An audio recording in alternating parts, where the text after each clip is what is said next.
Hello all, welcome back. ఈరోజు ఈ వీడియోలో మనం how to make money from open plots. How people make money from open plots అన్నది ఈ వీడియోలో మనం తెలుసుకుందాం. తెలుగులో ఈ ఓపెన్ ప్లాట్స్ ద్వారా ఎలా మనీని ఎర్న్ చేస్తారు అన్నది ఈ వీడియోలో మనం తెలుసుకుందాం. ఎవరైనా ఫస్ట్ టైం వచ్చినట్టయితే ఈ ఛానల్కి సబ్స్క్రైబ్ చేయండి, బెల్ బటన్ హిట్ చేయండి. Real estate investing and financial education, business related education, personal finance education మీరు భవిష్యత్తులో మిస్ అవ్వకుండా ఉంటారు. సో వెల్త్ రిలేటెడ్ ఇన్ఫర్మేషన్ ఈ వీడియోస్ ద్వారా మీకు అందించడం జరుగుతుంది. How to build wealth through real estate. So ఈ వీడియోస్ అన్నీ కూడా how to build wealth through real estate. So real estate ద్వారా వెల్త్ బిల్డ్ చేయడం ఎలా అన్నదే ఈ ఛానల్ యొక్క మెయిన్ ఉద్దేశం. కాబట్టి ఈ ఛానల్కి ఒకవేళ సబ్స్క్రైబ్ చేయకపోతే ఇమ్మీడియట్గా వెంటనే సబ్స్క్రైబ్ చేయండి. సో ఓపెన్ ప్లాట్స్, రియల్ ఎస్టేట్లో డిఫరెంట్ టైప్స్ ఆఫ్ ఇన్వెస్ట్మెంట్స్ చేస్తూ ఉంటారు చాలామంది. బట్ ఓపెన్ ప్లాట్స్లో ఇన్వెస్ట్మెంట్ చేస్తే డబ్బులు ఎలా వస్తాయి అన్నది ఈ వీడియోలో మనం తెలుసుకుంటాం. అంటే ఏ టైంలో చేయాలి, ఎప్పుడు చేయాలి, అండ్ మనీ అనేది ఎలా జనరేట్ అవుతుంది through open plots. So there are four points ఉన్నాయి. వన్ బై వన్ మనం వాటిని డిస్కస్ చేద్దాం. సో ఓపెన్ ప్లాట్స్ అనేటివి వండర్ఫుల్ ఇన్వెస్ట్మెంట్స్. ఒకవేళ అవి అప్రూవల్ అయ్యి ఉంటే, మేబీ మున్సిపాలిటీ అప్రూవల్ కావచ్చు, డిటిసిపి అప్రూవల్ కావచ్చు, ఆర్ రేరా సర్టిఫికేషన్స్ ఉన్నటువంటి అప్రూవ్డ్ ప్రాజెక్ట్స్లలో ఇన్వెస్ట్మెంట్ చేసినట్టయితే తప్పకుండా దేర్ ఆర్ వేరియస్ బెనిఫిట్స్ అని మనకి అందరికీ తెలుసు. బట్ దీనికి 4 పాయింట్స్ రూపంలో మనం తెలుసుకుందాం. ఫస్ట్ ఏంటి అంటే, మనం ప్రాజెక్టు లాంచ్ చేసేటప్పుడు ప్రాపర్టీ లేదా ఓపెన్ ప్లాట్ తీసుకున్నట్టయితే ఇమ్మీడియట్గా వాళ్ళకి ఇన్స్టాంట్గా వాళ్ళకి ఈక్విటీ అనేది యాడ్ అవుతుంది. అంటే ఇన్స్టాంట్గా వాళ్ళకి ప్రాఫిట్ అనేది జనరేట్ అవుతుంది. ఎలా అంటే, ఎగ్జాంపుల్, మీరు ఒక ప్రాజెక్టు లాంచ్ అవుతున్నప్పుడు ప్రైస్ వేరేగా ఉంటుంది. ప్రాజెక్టు లాంచ్ అయిన తర్వాత సేల్స్ ఎలాగైతే ఇంప్రూవ్ అవుతూ, సేల్స్ ఎప్పుడైతే పెరుగుతూ వెళ్తాయో రేట్ అనేది ఆటోమేటిక్గా పెరుగుతుంది. ఇదొకటి. అండ్ అదే కాకుండా ప్రాజెక్టు డెవలప్మెంట్, ఇప్పుడు ఎగ్జాంపుల్ డ్రైనేజ్ కావచ్చు, ఎలక్ట్రిసిటీ కావచ్చు, అండర్ గ్రౌండ్ ఎలక్ట్రిసిటీ కావచ్చు, లేదా మనకి పార్క్స్ డెవలప్మెంట్ కావచ్చు, ఎంట్రన్స్ ఆర్చ్ కావచ్చు, బౌండరీ వాల్ కావచ్చు, లేకపోతే దాంట్లో ఉన్నటువంటి ఇంకా ఇతర చిల్డ్రన్ ప్లే ఏరియా కావచ్చు, కొంతమంది క్లబ్ అండ్ రిసార్ట్స్ మెంబర్షిప్స్ ఇస్తారు. సో ఇలాంటి డెవలప్మెంట్స్ బిఫోర్ ప్రైస్ వేరేగా ఉంటుంది. సో ఆఫ్టర్ ఇవన్నీ డెవలప్మెంట్ అవుతున్న కొద్దీ ప్రైస్ అనేది వేరియేషన్ డెఫినెట్గా ఉంటుంది. సో ఇఫ్ యూ అంటే మీరు ఒకవేళ ఒక ప్రైస్లో మీరు తీసుకుంటే, ఎగ్జాంపుల్ ఒక 15,000 ప్రైస్లో మీరు పర్ స్క్వేర్ యార్డ్ చూస్తున్నట్టయితే ఒక 3,000 ఒక మనకి ప్రాజెక్టు డెవలప్ అయ్యేలోపు రేట్ అనేది పెరుగుతుంది.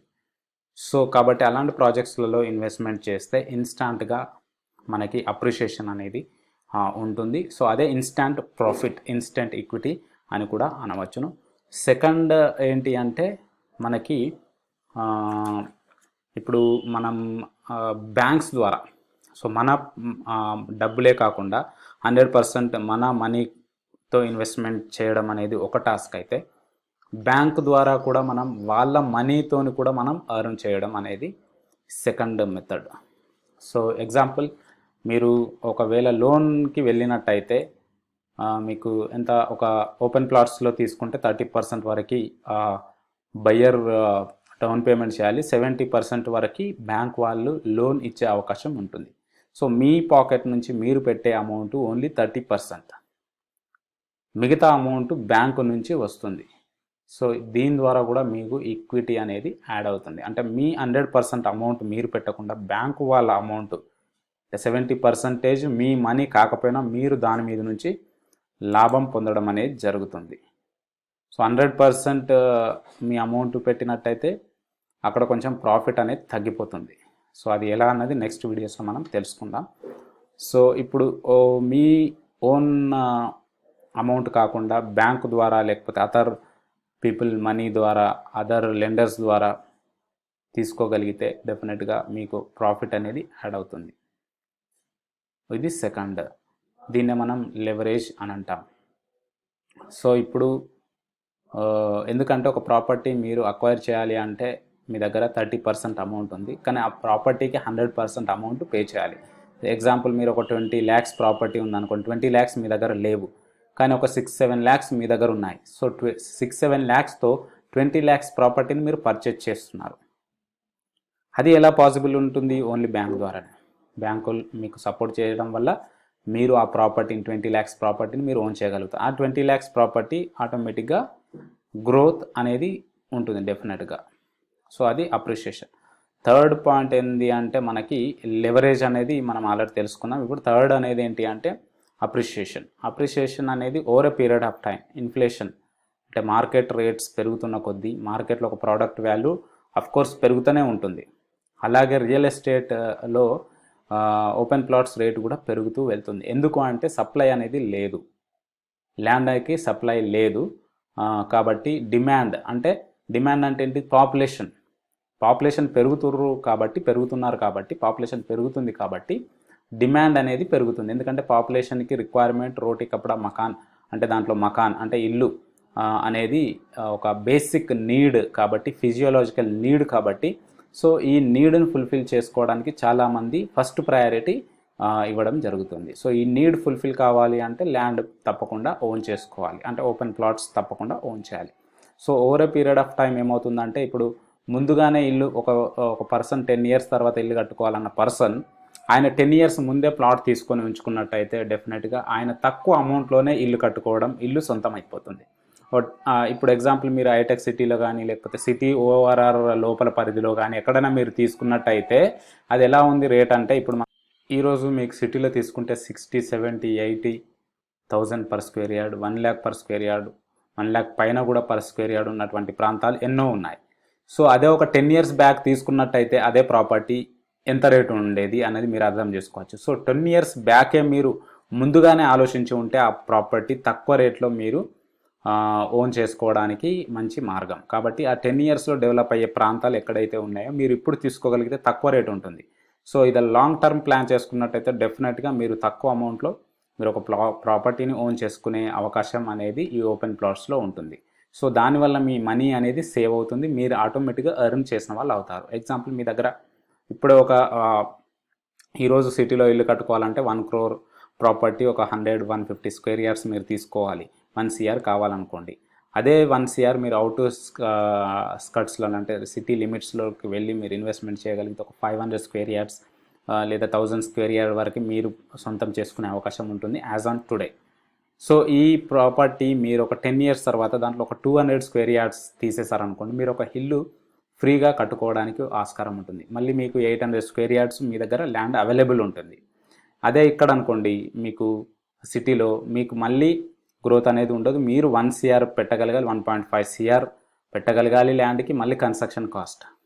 సో ఈ విధంగా మీకు అప్రిషియేషన్ అనేది దూర ప్రాంతాలలో అంటే సిటీకి లిమిట్స్లో ఉన్నటువంటి ప్రాంతాలలో, సిటీకి కాబోయే సిటీకి దగ్గరగా ఉన్నటువంటి ప్రాంతాలలో, రెసిడెన్షియల్కి లీడ్ చేస్తున్నటువంటి, రెసిడెన్షియల్కి అనుగుణంగా ఉన్నటువంటి, రాబోయే రోజుల్లో రెసిడెన్షియల్ అయ్యే ప్రాంతాలలో ఇన్వెస్ట్మెంట్ చేసినట్టయితే మీకు అది అప్రిషియేషన్తో పాటు మీ యొక్క కళల్ని సాకారం చేసుకునే అవకాశం కూడా ఉంటుంది. సో ఇన్ని రకాలుగా మనం ఓపెన్ ప్లాట్స్ ద్వారా బేసిక్గా ఈ విధంగా మనం ఎర్న్ చేయడం అనేది జరుగుతుంది. సో ఇవి కరెక్ట్గా వాడుకోగలిగితే ఈ లెవరేజ్ కానీ, instant equity and appreciation, so ఇవి కరెక్ట్గా వాడుకోగలిగితే మీరు గ్రో అవ్వడమే కాకుండా మీ యొక్క కళల్ని కూడా అంటే మీ యొక్క డ్రీమ్ని కూడా అంటే సొంత ఇంటి కళను కూడా మీరు నెరవేర్చుకోవచ్చు ఆఫ్టర్ 10 years ఆర్ 15 years.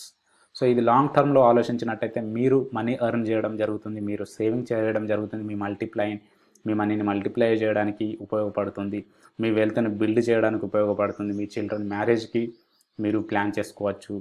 కాబట్టి ఒక లాంగ్ టర్మ్ పర్స్పెక్టివ్లో ఆలోచించినట్టయితే ఓపెన్ ప్లాట్స్ ఇంకా ఎంతగానో ఇంకా ఇతర రూపాలలో కూడా మీకు ఉపయోగపడుతుంది. బట్ ఓవరాల్ ఈ 3 వేస్లో మీకు మనీ జనరేట్ అవుతుందని నేను నా ఒక ఎక్స్పీరియన్స్తో మీ ముందుకి ఈ వీడియో తీసుకురావడం జరిగింది. కాబట్టి ఇంకేదైనా పాయింట్ మీరు యాడ్ చేయాలంటే డెఫినెట్గా మీరు యాడ్ చేయండి. And thank you so much మీరు ఇంతవరకు ఈ వీడియో చూసినందుకు, because you are serious and you are liking this content. So ఏదైనా టాపిక్స్ మీరు సజెస్ట్ చేయాలంటే కూడా దయచేసి కామెంట్ బాక్స్లో రాయండి. దానిపైన నేను వీడియోస్ చేయడానికి ప్రయత్నం చేస్తాను. బికాజ్ ఒక 1 మిలియన్ పీపుల్కి ఈ రియల్ ఎస్టేట్ ఎడ్యుకేషన్ అందించాలి అన్నదే నా యొక్క మెయిన్ ఉద్దేశం. రియల్ ఎస్టేట్ ఎడ్యుకేషన్ అంటే పర్సనల్ ఫైనాన్స్ ఇన్వాల్వ్ అయి ఉంటుంది, and inflation related education add అయి ఉంటుంది, అంటే financial education, and real estate business, real estate investing. So ఈ అన్ని సబ్జెక్ట్స్ కలిపితేనే రియల్ ఎస్టేట్ అనేది కంప్లీట్ అవుతుంది. కాబట్టి రియల్ ఎస్టేట్ రిలేటెడ్ ఎడ్యుకేషన్ అనేది very very important, because it is one of the assets which makes rich people. 90% millionaires become rich through real estate. మీకు ఇది తెలిసిన విషయమే. కాబట్టి ఇలాంటి వీడియోస్ కోసం, ఇలాంటి నాలెడ్జ్ మీరు తెలుసుకోవాలంటే వెంటనే ఈ ఛానల్కి సబ్స్క్రైబ్ చేయండి, బెల్ బటన్ హిట్ చేయండి, దయచేసి ఈ వీడియోని లైక్ చేయండి.